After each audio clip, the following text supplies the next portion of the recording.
Good morning, everyone, from beautiful St. Augustine, Florida.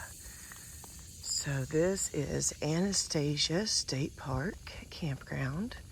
It's really hot up here during the day. It's been over 90 degrees, upwards of 100. And we just could not maintain our power and keep our air conditioner running like we needed to.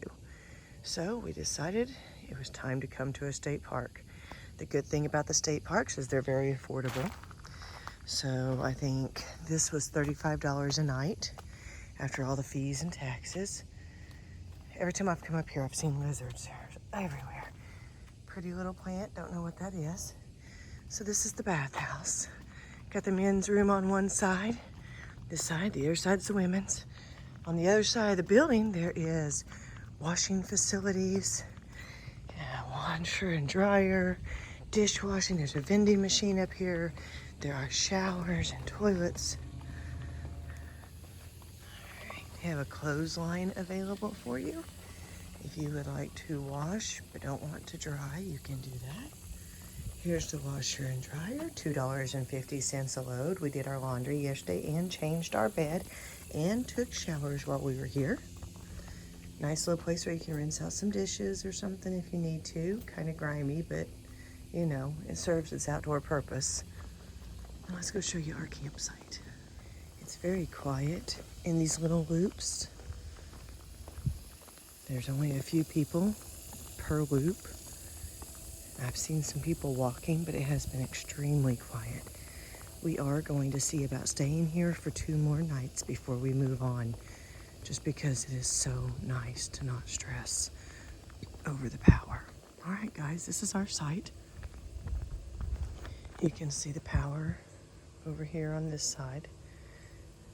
Can't see it from here, but we do have a picnic table over there and a fire ring back there. It is mostly shaded. It does get some sun. You can see we got the girls out so they could get some sun yesterday. Anyways, it's just a real nice little site. It's kind of an L shape, but it works out perfect for us. See, we were drying our shoes in a towel. We had neighbors over there last night, but they're not there today. We had neighbors back there last night. They are not there today. And we had neighbors over there last night. They are not there today. So I have a feeling we're gonna have a very quiet couple of nights. All right, let's go get ready to go enjoy our day.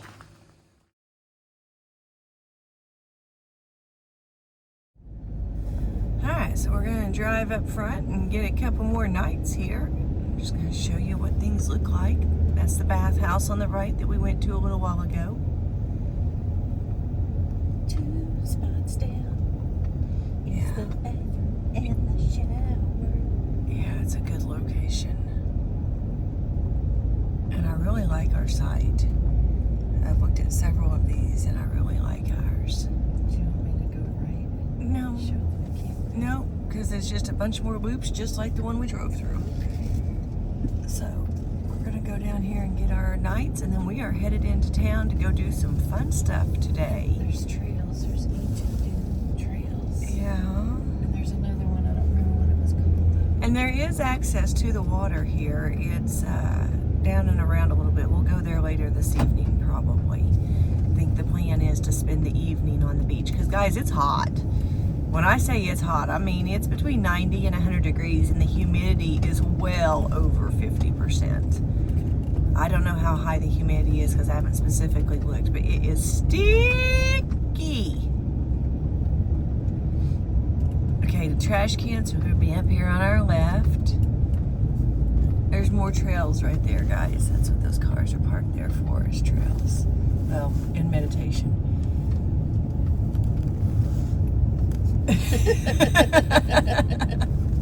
To each their own, man. It's your park. Do it your way.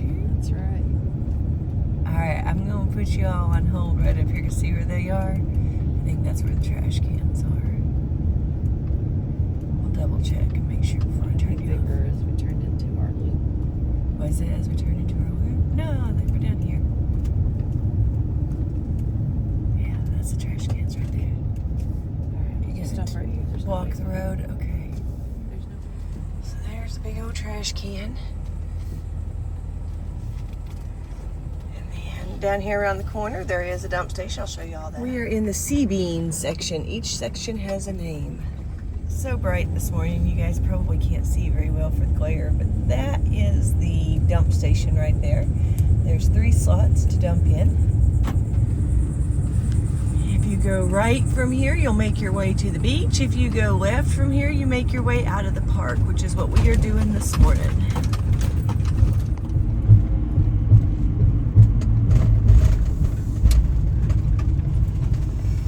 You guys are gonna see some amazing stuff today.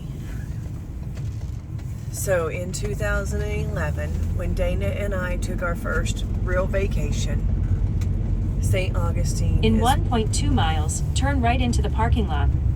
St. Augustine is where we came. And we came here because I had Googled the best beaches in America, and this was on the list. And something I didn't know prior to that Google search that we found out is that this is actually the oldest city in the United States of America as far as colonized type cities go. And you will learn more about that today because we are going to go get on the trolley tour and take you guys around to all the major spots. There is so much to see and do. The entire town shuts down at 5 o'clock though. So if you want to see and do, you have to do it between 9 a.m. and 5 p.m. After 5, it becomes a much slower pace. People go out to eat. There's lots of nice dining around here. There's lots of people who go out for walks because it's finally cooled down enough to do so. Stay in the right lane. The old town shuts down at 5. The I old would say town. the whole town. Okay, that's true. There is a whole St. Augustine besides where we are. We're in Old St. Augustine, the original. There is a city inland St. Augustine that is your big city, your Walmart, and things like that. And it is not closed down at 5, obviously. But this little historic part does. So you guys are going to see some really cool stuff today. Looking forward to showing it to you. We fell in love with this place the very first time we came here. And our favorite restaurant is no longer. No, it looks like it was probably a product of the COVID death. So, anyways, we're going to show you lots of cool stuff.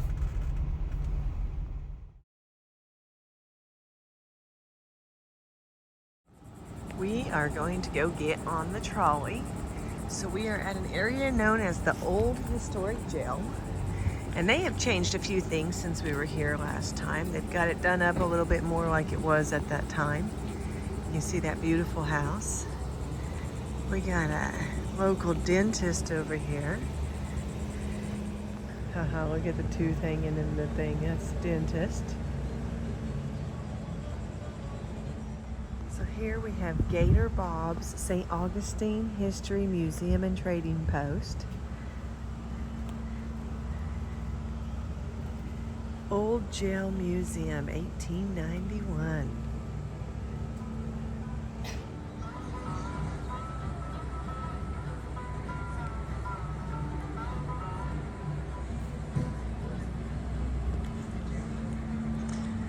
You got your trolley depot over there.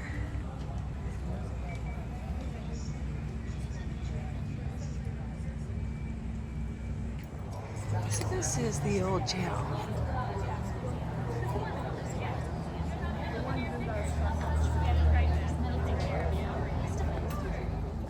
Tin can tourists.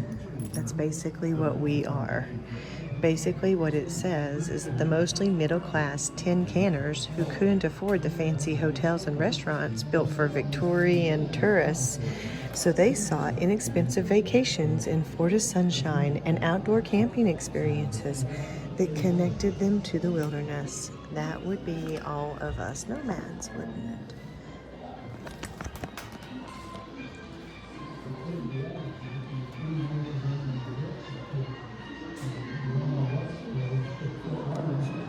Where there's a will, there's a way. So crackers were settlers who came here in the 1800s and had no intention of leaving, but they came here for privacy because at that time it wasn't settled like it is now, and it wasn't as touristy as it is now.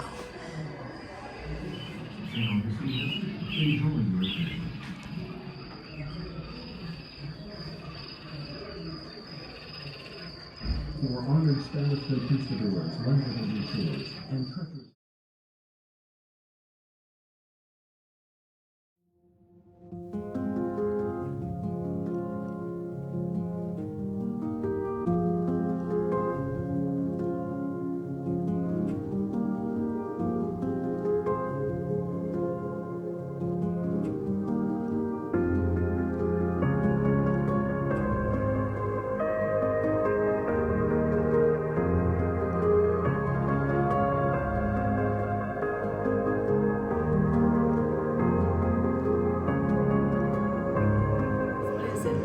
It's a silver bar. It's a silver bar.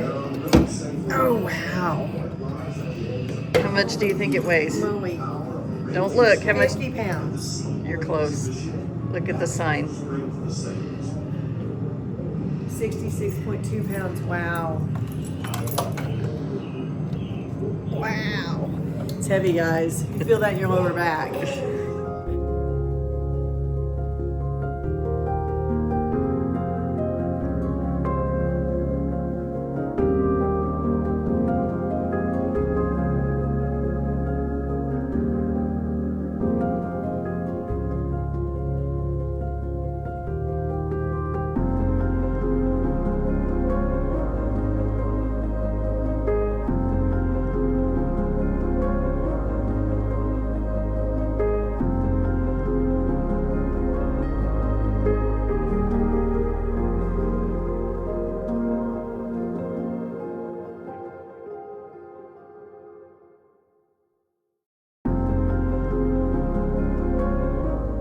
This is cool. This is talking about the original railroad. So this is be the Keys, you guys. Going back towards Miami.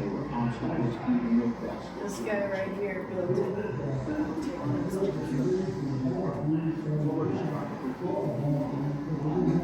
Which one? Flagler. Henry Flagler did a lot. You're going to learn a lot about him.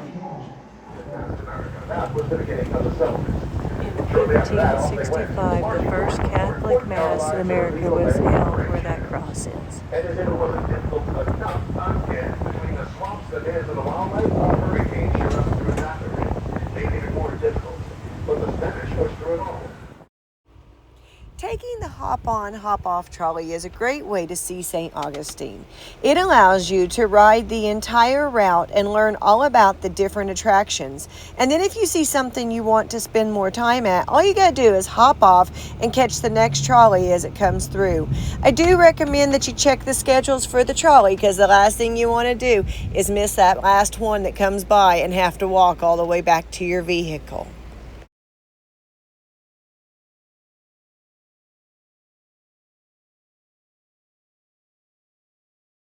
The cemetery here is very interesting. So since Ponce de Leon had claimed St. Augustine, this was held by the Catholics. If you were Catholic and you passed away, you were buried in one part of the cemetery. If you were not Catholic, you were forced to be buried on the outside of the wall.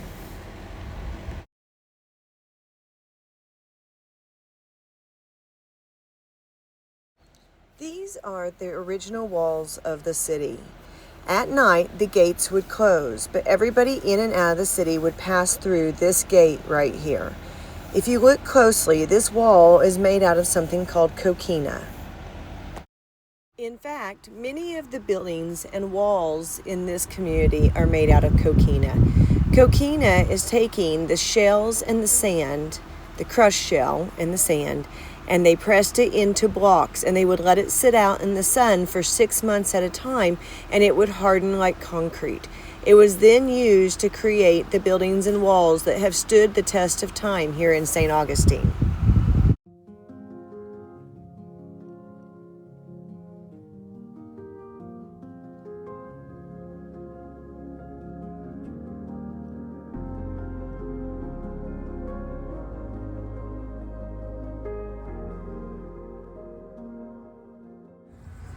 this is the colonial quarters, and they actually do reenactments here.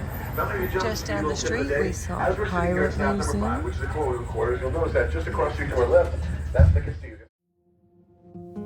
Do you guys remember the Matanzas Bay? Well, this is it. This is where they found the shipwrecked survivors, and they slaughtered all but 30 of them, and the water ran red for 3 days.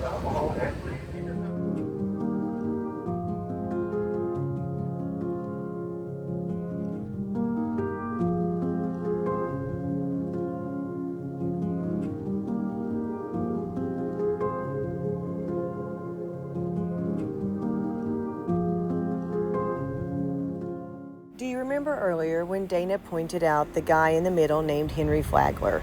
He had a big part in building St. Augustine. One of the things he built was this church right here. It was one of the first churches ever built out of concrete construction, and he surrounded the entire thing in Tiffany stained glass windows. The front doors are hand-carved wood. Another group of people saw this beautiful church and wanted to know how they too could get one built, so they approached Henry Flagler about building them one. Though he told them no, he did tell them he would give them the piece of land for them to build the church if they would raise the funds, and so they did, and this was their church. St. Augustine has many beautiful buildings and churches, but I think the most beautiful is the Flagler Memorial Presbyterian Church. Henry Flagler was building this church for his daughter Jenny Louise, who died during childbirth in 1889. The church was constructed the same year, featuring a Venetian Renaissance-style architecture. Inside, the mausoleum holds Henry Flagler, his first wife Mary, daughter Jenny, and granddaughter Marjorie, who also tragically died during childbirth. There are stories about this church and the cost that it took to make everything happen. And I believe, if I'm not mistaken, this is the one where he cheated the workers out of a bonus by withholding the materials and not letting them ship in soon enough. While Flagler did many beautiful things, he was indeed a businessman at heart. Henry Flagler also built one of the very first grand hotels in this area. He wanted to bring in the rich and powerful of the country. And so he built a hotel that has $30 million worth of Tiffany windows in it.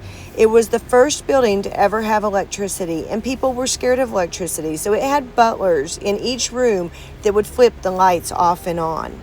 It also had a massive swimming pool in the center of it. This is the Tiffany windows, and you can see that there is a outer layer of windows to protect them. Again, that is $30 million worth of Tiffany windows. He spared no expense, and today this is known as Flagler College.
During the Civil Rights Movement, Dr. Martin Luther King Jr. actually marched on these very streets here in St. Augustine. He stayed in some of these houses with friends who allowed him to stay during his time here. She was personal president. So for accuracy, they brought her into critique. Martin Luther King's Civil Rights Movement, this area. Pretty obvious they did the job, and when she saw it, she broke out crying and hugging. There are only two Dr. Martin Luther King Jr. Road, Street, Drive avenues that he actually marched on, and this is one of them. I'll play a recording to keep you company along the way. I had a chance to talk with many people, some of whom are considered some.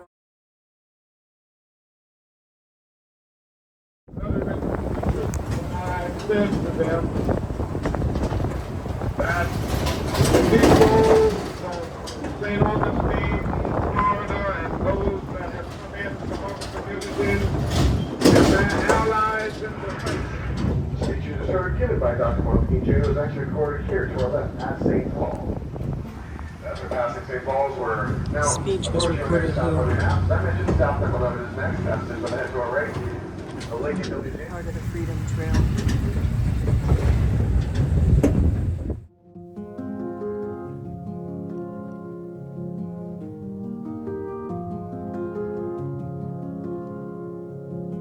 Fish cans is that way. So this is the distillery and the old ice plant.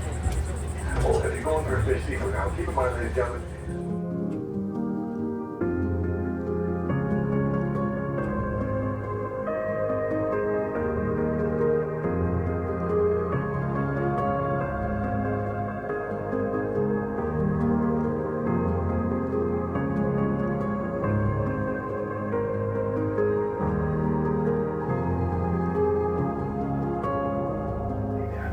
Two reasons. Comfort and safety. Here in Florida this past winter, every day is just as warm, if not warmer than it is right now. So you can imagine any other time of the year, it could really come down right fall here in Florida. So the last thing we're going to want in your house back in those days would have been a fire in the kitchen, heating up the inside of your house as well. So for comfort, they would detach the kitchens, which also served as safety. It didn't let the fire in the kitchen ever get out of control. It would only affect, damage, or destroy the kitchen, leaving the rest of the house intact. This color will be motion for this all carpet roof. And as I mentioned, the city of St. Augustine was burnt down 9 times during the attacks. Well, the 10th time that the Spanish decided to rebuild the city, they figured it would be a good idea to start using materials that were flammable for once. So they went with a stone called coquina, which actually leftover stones from the fort. You can see this Marco stop number 7 is like a piece of wet clay, and then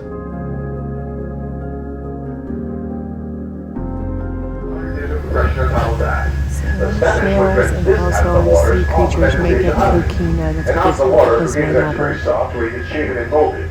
Then it would go through a curing process, meaning that the Spanish would just leave that out in the sun to dry. That process took anywhere from 1 to 3 years to complete, but once it was done, stronger than concrete. And although the Castillo de San Marco has been standing bureaucratically, never once was lost in battle because of the certain difficulty associated with it. Lots of stuff here is made out of coquina, including the fort we're going to see.